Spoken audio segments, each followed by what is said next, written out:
Olá! Vamos continuar aqui com a nossa imersão. Hoje nós vamos falar sobre as causas do autismo, intervenções com evidência. Hoje o assunto vai ser bem denso, tem vários tópicos. Se você perdeu a aula anterior, que foi sobre a história, volte lá. E lembre, gente, que eu tenho um site que é o www.daniacf.com, que é recheado de material gratuito. Inclusive, eu tenho um curso gratuito sobre autismo com mais de 40 horas lá. Então, entre, acesse, cadastre e baixe tudo que você puder de lá, porque foi feito para você, assim, com muito carinho. Só para você ter uma noção do que a gente ainda vai conversar aqui nessa imersão, hoje nós vamos falar especificamente sobre o autismo, tentar de forma um pouquinho mais aprofundada, mas a gente ainda vai falar sobre pesquisa, as próximas aulas, tá, gente? Sobre pesquisas relevantes, que é muito importante a gente estar antenado com o que tem mais novo e relevante sobre o assunto. O DSM-5 e o CID-11, porque eu sei que tem muita dúvida sobre esses dois nomezinhos, então vai ter uma aula dedicada a isso. Avaliação para autismo, sim, nós vamos falar sobre avaliações para autismo, práticas com evidência, vamos entrar um pouquinho mais profundo sobre as práticas com evidência, um pouquinho não, né? Bem mais profundo do que a gente vai trazer. Hoje eu vou trazer uma pincelada global, que é muito importante, e nessa aula a gente vai se aprofundar sobre essas práticas com evidência. As etapas das terapias com evidência. Olha, essa aula, assim, ela, todas foram feitas com muito carinho, mas essa em especial é assim, é a cereja do bolo, gente. Ela é muito importante. Então, vamos ficar conectada aqui nessa imersão que vai ter muito conteúdo. Preparado? Vamos lá. Vamos começar. O autismo, gente. O autismo, como você acompanhou na outra aula, né, é um transtorno de neurodesenvolvimento.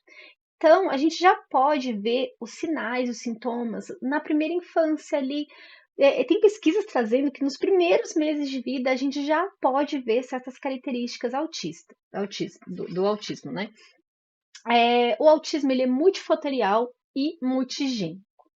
Então a gente tem que ter isso muito na cabeça. São muitos fatores que para a gente dizer que uma pessoa é autista ou não. Então não é uma coisa tão simples. Vamos lá, vamos lá. As causas do autismo hoje, o que a gente sabe é que elas são genéticas. Eu vou falar sobre a pesquisa, né? Mas durante as fases embrionárias podem ocorrer mutações por fatores ambientais nesse ambiente intrauterino que corroboram para as modificações gênicas. E essas modificações elas podem também ter sido carregadas pelos pais. Então, assim, o que é importante a gente entender é que tudo começa nessas primeiras divisões celulares, durante a formação do feto. Então, quando a gente fala sobre o fator ambiental, que é o que traz a pesquisa da JAMA, né? Eu coloquei todas as referências bonitinhas aqui sobre as causas do autismo, né? Quando se fala em fatores ambientais, a exposição de agentes, a exposição no ambiente intrauterino. Então, aqui, ele fala sobre drogas, infecção, trauma, enfim, ele traz várias questões, várias hipóteses sobre essas causas ambientais. A gente não fala sobre a causa ambiental, a criança nasceu e está ali no ambiente. Não, não é isso. É essa exposição dentro do ambiente intrauterino, nas primeiras divisões celulares. Então, isso a gente tem que ter muito claro quando a gente fala sobre isso. O autismo, gente, então ele é genético. Bateu o martelo ali, ele tem essa relação genética. Tá aqui as referências dessa pesquisa, eu não vou entrar muito profunda sobre ela, então vão atrás, é uma pesquisa muito robusta e eu acho que todos devem ter acesso, então coloquei bem aqui pequenininho, bem aqui embaixo, tá? A fonte bonitinha sobre a pesquisa. Eu tenho um vídeo, se eu bem me lembro, tá no meu curso gratuito que eu falo mais aprofundado sobre essa pesquisa, porque a gente tem muito, muito assunto aqui para falar ainda.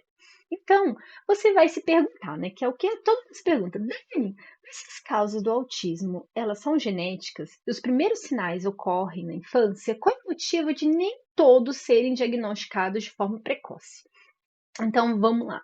Vamos lá, porque essa pergunta ela é extremamente importante. Ela tem muitas coisas para a gente discutir. Primeira coisa que a gente tem que entender é que não existe exame para saber se a pessoa é autista ou não. O diagnóstico ele é clínico e a gente vai entender o que vem a ser um diagnóstico clínico. Não existe exame de sangue para saber se é autista ou não. O eletroencefalograma, ele não vai falar se é autista ou não, tá, gente? É outra coisa, é outra história. Exames de imagem. Os exames de imagem estão trazendo muitas informações sobre algumas questões sobre autistas, mas ele não consegue diagnosticar se é autista ou não. E a gente chega no exame genético. É outro exame que não vai dizer se. Não vai falar a causa, não vai falar o autismo veio do pai e da mãe. Não, gente, pelo amor de Deus. Através do exame genético não vai falar se é autista ou não? Também não. Não, a gente já sabe que vários genes foram mapeados, mas tem muitos outros genes ainda para ser mapeados. Nós temos que desenvolver o exame genético, ele vai ajudar muito na parte farmacológica, na parte de saber de predisposições a outras comorbidades. Então, ele vai trazer informações super valiosas em relação a isso, mas não em relação se é autista ou não. Então, isso a gente tem que deixar muito claro. Outra coisa também que a gente tem que deixar claro é que esses genes que são mapeados entre o autismo estão correlacionados a outros transtornos também. Então, existem genes que estão correlacionados ao autismo e ao TDAH, tem genes que estão relacionados ao autismo e o transtorno de ansiedade. Não é à toa que tem uma outra pesquisa que a gente vai falar na outra aula, que, por exemplo, 81% dos autistas têm TDAH. E justamente por essa correlação. Então, quer dizer, a gente vai pelo outro caminho, que a mesma coisa, 81% de quem tem TDAH tem autismo. Não, não, não. A correlação não é assim, é só de um lado, tá, gente? 81% dos autistas têm TDAH. A pesquisa, ela trouxe esse dado pra gente, só para deixar muito claro.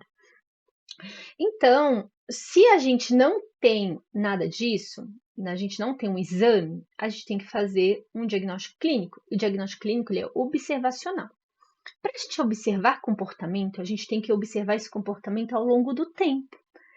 Então, existem vários instrumentos criados para que a gente consiga eliciar, para a gente poder enxergar de forma um pouco mais rápida certas características, né? Então, só para a gente ter uma noção sobre o que a gente enxerga durante um tempo. Por exemplo, a gente está vendo uma criança enfileirar carrinhos. E isso daí a gente está vendo durante um dia, essa questão dela enfileirar, não só carrinhos, enfileirar coisas. Então a gente foi olhar esse comportamento de enfileirar das 8 da manhã às 18 da noite. Então enfileirou ali uma, duas, três, blá, blá, blá, e foi fazendo esse comportamento de enfileirar várias vezes durante o dia. Quando a gente vai olhar no campo da frequência, a gente coloca um em cima do outro. Então, ela enfileirou aqui às 8, depois, digamos que foi aqui às 10, 11, 12, aí depois, em outro momento do dia, até chegar lá no final. Isso daqui eu não estou colocando o número de carrinhos no número de objetos. É quando ela enfileira. Por exemplo, estava aqui com certos objetos na mesa e ela pegou e enfileirou. Aí estava em outro e enfileirou. Então é isso, tá, gente? É o comportamento de enfileirar. E aí, a gente, do campo do tempo, a gente vai para a frequência. A frequência, gente, ela é cíclica, então a gente enxerga uma coisinha em cima da outra. Essa coisinha em cima da outra, que é o comportamento, ó, ele enfileirou aqui, às 8, depois enfileirou, a gente junta tudo isso, e é isso daí a gente chama de espectro. Espectro é a amplitude de alguma coisa, é a intensidade. Então, se a gente começa a olhar vários comportamentos, a gente vai ter vários espectros, um para cada comportamento. Isso daí é uma fotografia da pessoa. A gente pode analisar isso sobre várias questões nossas. Para a gente poder falar que uma pessoa é autista ou não, a gente tem que enxergar esses espectros, esses comportamentos que incorporam a questão do diagnóstico, né? Que é a questão de padrões restritos, repetitivos e várias outras características diagnósticas. Então, os instrumentos vão ajudar a gente a enxergar isso, né? Essa fotografia do momento. Então, nós temos o IMChat, nós temos o CARS, nós temos o ADOS, que vão nos ajudar a acelerar esse processo. Outro ponto também, gente, é que nem todos os profissionais eles são capacitados para isso.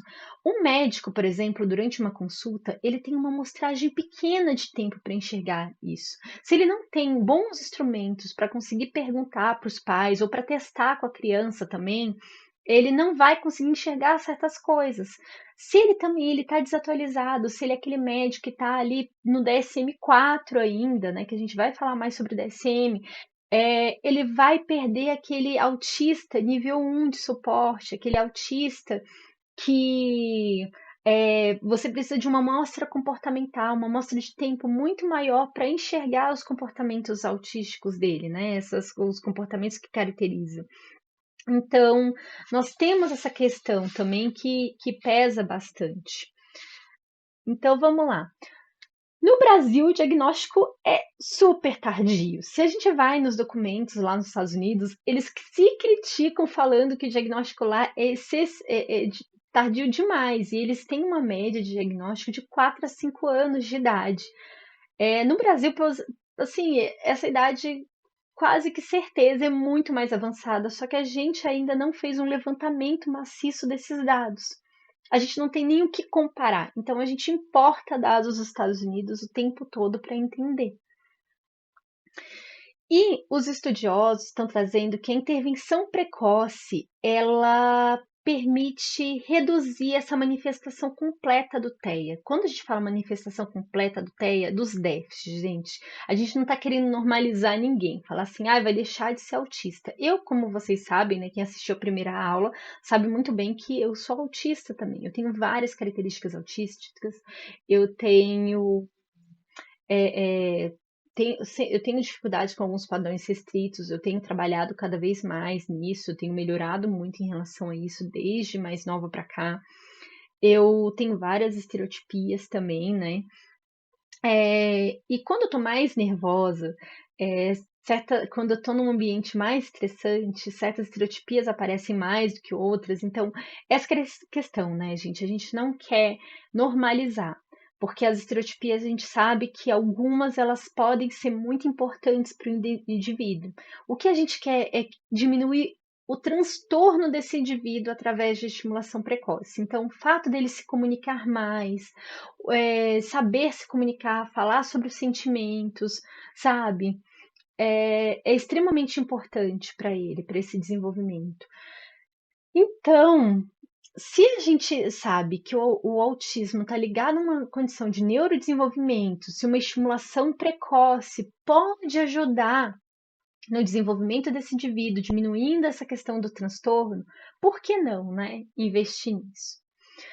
E a Sociedade Brasileira de Pediatria, ela traz várias características autísticas, ele tem um documento extremamente robusto sobre isso. E eu vou listar aqui para a gente ficar atento, né? Que é perder habilidades já adquiridas, como babucia ou gestos idéticos de alcançar. Então, tipo isso daqui. Perder habilidades já adquiridas, a gente vai falar mais sobre isso, sobre a poda neural, que é uma característica, né, no autismo. A poda neuronal, ela acontece em todos os indivíduos, gente. A poda neuronal tem que acontecer, que é a morte programada de neurônios. Só que no autismo, essa poda é meio irregular.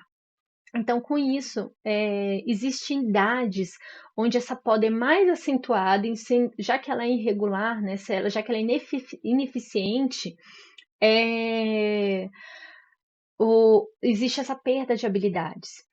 O contato ocular ou sorriso social, então, é reduzido. Não se volta para sons e ruídos e vozes do ambiente. Quando não se volta, a gente tem que ficar muito atento à relação a isso. Não se volta em que frequência? Então, assim, não se volta a maioria das vezes? Então, muito assim. Não apresenta sorriso social, também é outra questão, né? Não apresenta. Não é uma coisa binária. É uma questão de a maioria das vezes faz, então a gente sempre tem que estar atento a isso. Baixo contato ocular e deficiência no olhar sustentado, baixa atenção à face humana, preferência por objetos. Então tem uma pesquisa muito interessante mostrando, né, uma criança típica olhando para o rosto da mãe, para onde que ela olha. a triangulação que ela faz enquanto uma criança já com características autísticas, quais são os elementos que ela mais observa, né, que ela mais se atenta, não seguir, demonstrar, não seguir objetos e pessoas próximos em movimento, apresentar pouca ou nenhuma vocalização, então aqueles babucios, né? Isso daqui é já a gente levantando certas características com as crianças pequenininhas ali de 0 a 1 ano, não aceita toques, aquela criança que não gosta de colocar no colo, mas isso não é regra. Por exemplo, tem crianças que já necessitam desse toque exagerado, desse aperto, que é o caso, por exemplo, do meu filho. Meu filho ele tem essa necessidade de ficar mais afagado, então, até para ele se regular mesmo sensorialmente, ele vai para debaixo das almofadinhas que dá essa pressão para ele. Não responder ao nome, imitação, na maioria das vezes, tá? A gente sempre pensa, na maioria das vezes, imitação pobre, baixa da frequência de sorriso, reciprocidade social, bem como restrito engajamento social, pouca iniciativa e pouca disponibilidade de resposta. Interesses não usuais, como fixação em estímulos sensório-visormotores, incômodo incomum ao som alto, ou também pode ter a busca pelo som alto, tá bom? Tá? Bem, é muito importante colocar isso. Distúrbios do sono moderado ou grave, isso é muito comum, gente, no autismo, esse transtorno do sono. A gente vai. Não, esse daqui não vai chegar a falar, porque assim ia ficar gigantesco, né? As aulas. Irritabilidade no colo ou pouca responsibilidade no momento da amamentação. Então, a mãe tá olhando ali o bebê, essa troca de olhares é o que é esperado, né? A criança ficar brincando ali com o cabelo da mãe, olhando para a mãe, essa troca, né, de olhares, e muitas vezes isso não acontece na amamentação. Correlações. Vários estudos têm buscado correlacionar o autismo com outras questões, como manchas pelo corpo, né? Eu tenho até uma coleção de manchas. Tamanho do perímetro cefálico, prematuridade. Algumas dessas pesquisas elas estão se mostrando com evidência robusta, enquanto outras estão sendo descartadas. Então a gente tem que lembrar que são correlações ainda. Não dá para se diagnosticar com base nessas correlações, tá? Então, vamos lá, gente. Eu já falei um pouco sobre a poda neuronal, que ela ocorre em várias fases da vida. Várias. O tempo todo a gente tem uma morte programada de neurônio. As nossas células, o nosso DNA ali está escrita quando os neurônios eles vão morrer, quando eles vão nascer. Enfim, a gente tem tanto a neurogênese, né, como a apoptose, elas estão ali definidas nos nossos genes, né?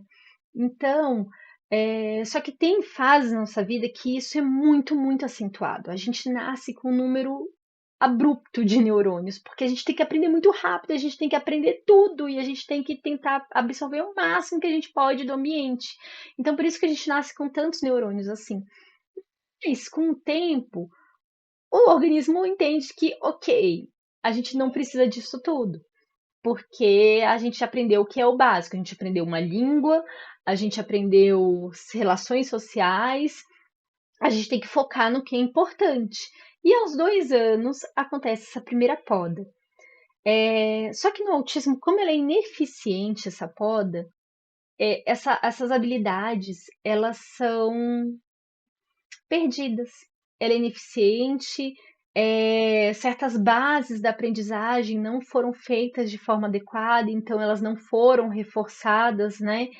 E a gente tem essa perda. Então a gente tem essas duas questões, né? Essa parte comportamental de não ter sido reforçado certos caminhos de forma adequada e uma poda neuronal ineficiente.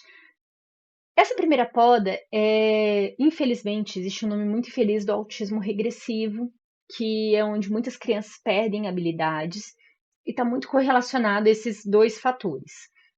Então, aos 15 anos, existe uma segunda poda muito, muito, muito forte que está correlacionada à esquizofrenia. Mas aí a gente separa, tá, gente? Eu estou falando sobre autismo. Só estou trazendo esse segundo dado para que você saiba que por volta ali dos 15 anos existe essa segunda poda, que ela é bem considerável. E aí, vamos lembrar o seguinte, das janelas de desenvolvimento. Nós temos, hoje a gente sabe, né, que durante a nossa vida inteira, nós temos criação de neurônios, só que não é tão acentuada quanto nessa primeira infância. Ela é ínfima perto do que a gente tem da plasticidade neuronal dos nossas crianças. Essa janela, ela fica escancarada ali até os 3, 4 anos de idade, é onde a criança tem um ápice de desenvolvimento. Depois ela começa a reduzir. Até ali por 7 anos, a parte da fala, ela tá bem aberta também, né? E ela vai reduzindo dos 4 aos 7 anos, ela não fecha, mas fica tudo mais difícil. A comunicação fica fluente. É difícil a gente aprender um segundo idioma, por exemplo, depois dos 7 anos. Então, é isso que eu quero ter em mente. Por isso que a estimulação precoce é tão importante. Da mesma forma que existe alguns estudos que trazem a questão da leitura, da escrita até os 14 anos, que é muito importante aprender ali. Então, a gente tem que focar muito no desenvolvimento precoce por conta dessas janelas de desenvolvimento. E, novamente, não é para normalizar, é para reduzir a questão do transtorno, reduzir o sofrimento do indivíduo. E aí, a sociedade americana, né, ela traz essa pesquisa que mais de 2%, agora a gente sabe que mais de 2% dos autistas, da população geral, é autista. No Brasil, a gente ainda carece de muita pesquisa, mas é um número bem abrupto. E as pessoas vão se perguntando por quê? Por que os números estão aumentando? O mais óbvio, né, é a questão dos critérios diagnósticos que alteraram, do DSM-4 para o DSM-5, englobando o maior número de pessoas e, com isso, mais profissionais capacitados, mais políticas públicas e, logo, mais diagnóstico. Tem uma questão também, gente, que é um fator importante, que a medicina está evoluindo. Antes, existe uma correlação que está se fortalecendo muito sobre a prematuridade e o autismo. Então, por exemplo, meu filho, se não fosse o avanço da ciência, um exemplo livre aqui, ele não teria sobrevivido, porque ele foi extremamente prematuro. Eu sou autista e por conta dos avanços da ciência, se não tivesse o avanço da ciência, eu teria morrido. Eu não teria sobrevivido. Eu não fui prematura, mas minha mãe, ela passou um sufoco a gravidez inteira, sangrando, ela teve muitas complicações durante a gravidez. Então, o avanço da medicina está permitindo que nasçam mais pessoas com deficiências, enfim, com várias características. E isso é ótimo, porque são vários cérebros enxergando o mundo de uma forma totalmente diferente. Então, assim, isso daqui são apenas correlações que eu estou trazendo para vocês, tá bom? A parte desse aumento por conta do DSM-5, por conta dos profissionais, existem várias pesquisas trazendo isso, como a questão da prematuridade também.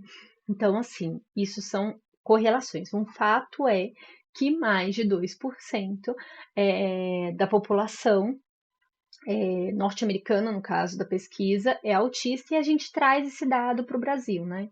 A gente traz essa forma. Então, a gente está lá com uns 4 milhões mais de 4 milhões de indivíduos possivelmente autistas no nosso país.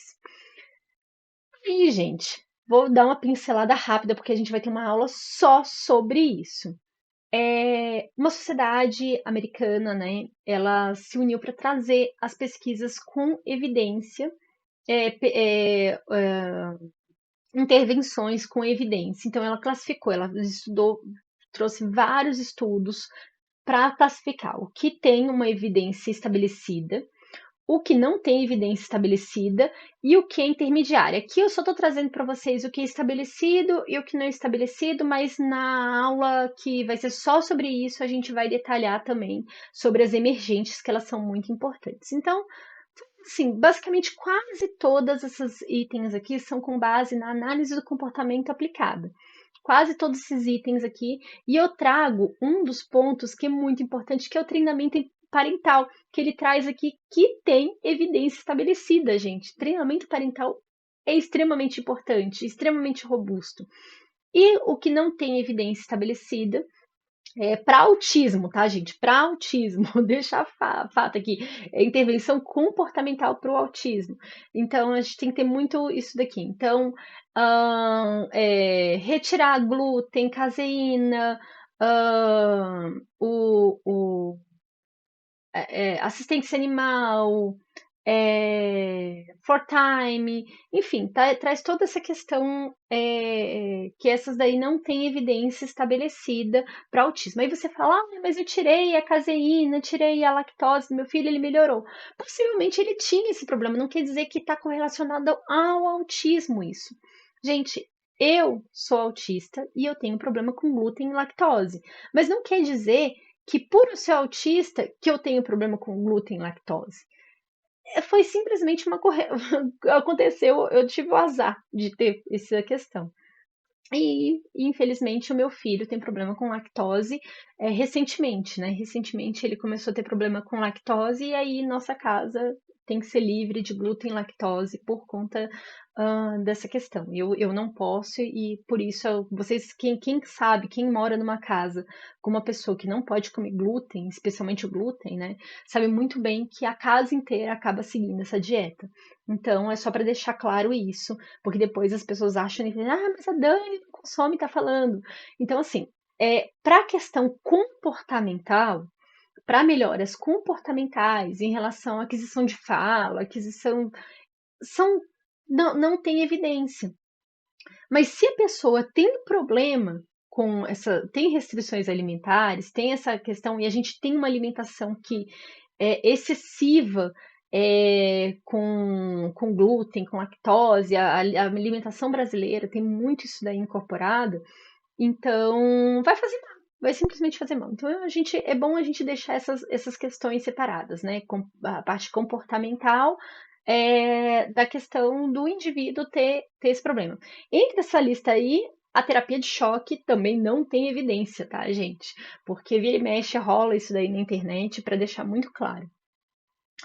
E aí a gente chega de um passo a passo, né, do diagnóstico à intervenção. Monitoramento e desenvolvimento. Gente, monitoramento e desenvolvimento tem que ser feito pelos pais, pelos cuidadores, tem as cadernetas de vacinação, aquele pediatra, né, que vai estar sempre acompanhando a criança. É importante que seja olhada.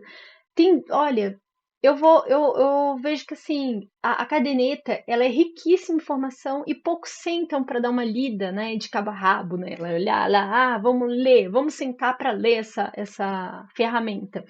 E ela é muito importante para o acompanhamento. Acendeu a luzinha vermelha ali, a criança não está desenvolvendo conforme os pares da mesma idade, a gente vai fazer uma triagem e avaliação de desenvolvimento. Aí existem vários instrumentos. A gente começa lá com instrumentos de risco para autismo que é obrigatório. A gente vai ter uma aula sobre isso, é obrigatório, tipo o MChat, a DOS, ATA, CARS. E visto isso, tem essa luzinha. Tem um atraso de desenvolvimento aqui, a gente não sabe se é autismo ou se é autismo mesmo. Então, a gente vai fazer um rastreio de repertório comportamental. E aí, entre instrumentos como VibMap, Ables, uma análise comportamental mesmo, né? Então, a gente traz toda essa questão. Feito isso, vai feito um programa, um plano individualizado para essa criança, programas individualizados, adequações a esses programas. Então, a gente vai seguir nessa nossa imersão sobre autismo, a gente vai falar sobre esse passo a passo em uma das aulas, tá bom? Então, se liga aí. E falar, pelo amor de Deus, gente, a gente tem que ter muito cuidado com essa frase. Eu acolho muito, muitos pais que falam, cada criança tem seu tempo. Quando um pai, uma mãe fala isso, gente, é porque ela tá sofrendo muito. E aí começa com argumentos tipo, o pai falou com 4 anos, o avô, blá blá blá. Isso daí só alimenta a dissonância cognitiva dos pais. Se você é um familiar que está assistindo essa aula, muito cuidado a falar isso, porque isso só vai alimentar uma coisa e depois que passar esse tempo, que os pais perderem essas janelas de oportunidade, simplesmente elas passaram, o tempo não volta, tá, gente? O luto vai ser muito mais intenso no futuro, então vamos ter o cuidado.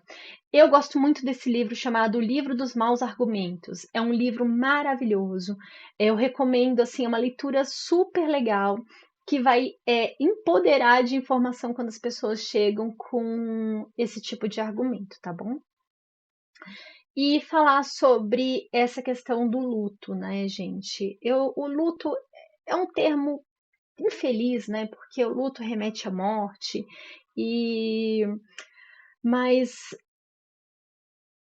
tem muitos pais que fazem essa expectativa em cima do filho. Eu falo que o luto não é o luto do meu filho, é o meu luto, é o luto da minha morte. Tudo que eu faço pelo meu filho, tudo que eu trabalho nas redes sociais, é pensando em construir um mundo, né? Um pedaço do mundo, modificar de alguma forma toda essa situação, porque a única certeza que eu tenho na vida é que eu me vou, eu não vou permanecer aqui. Eu nasci antes do meu filho, o que é mais certo é que eu vou sair desse mundo antes dele. E eu vou fazer o possível e o impossível para desenvolver meu filho. Mas eu sei, conforme a gente vai estudando sobre neurodesenvolvimento, a gente sabe que é uma caixinha de surpresa. A gente não sabe o que vem, e tem várias questões. A gente tem que estar desenvolvendo o tempo todo agora, mas a gente tem que pensar também no futuro. E essas incertezas, essas inseguranças, elas dão rasteiras na gente o tempo todo. A gente quer se preparar para o futuro e muitas vezes a gente fica olhando, tentando visualizar. E a gente não pode, a gente não tem como, a gente não tem ferramenta para olhar o futuro. O que a gente tem é para fazer pelo hoje. Então, preparar uma poupança, enfim, se unir contra os pais para criar instituições para ajudar, apoiar esses adultos, né, que vão precisar de algum nível de suporte. Quando eu falo, seria importante instituições que vão cuidar desde o autista nível 1 ao autista nível 3, porque o autista nível 1 precisa de suporte.